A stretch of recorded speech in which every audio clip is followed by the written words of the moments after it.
Hi, I'm Melissa Pavlicin, recruiter with Spot on Talent. I've been recruiting for about 20 years, and I would love to give you some of my top tips for preparing for an interview.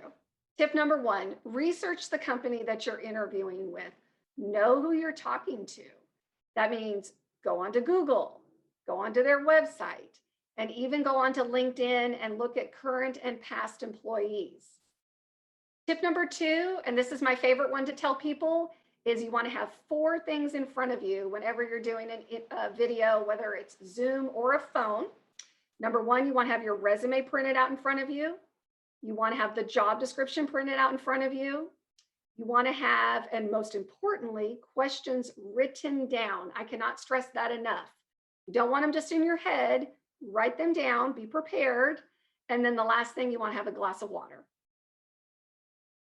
Tip number three, be prepared to talk about anything that's written on your resume.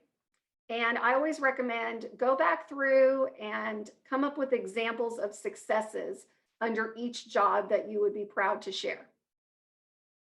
Tip number four, look at the job description and look at each bullet and see if you can focus your answers towards what they're looking for on the job description.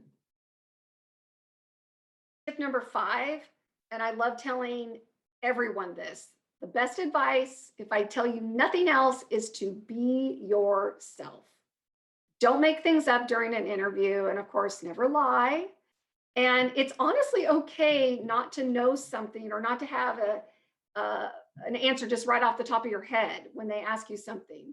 I oftentimes tell people, if you are asked something that you don't know right away, it's okay to kind of just step back, pause, take a breath, and say, that's a good question. And then come up with something that you think they're looking for. And then ask them, is that what you were looking for? Did I answer your question?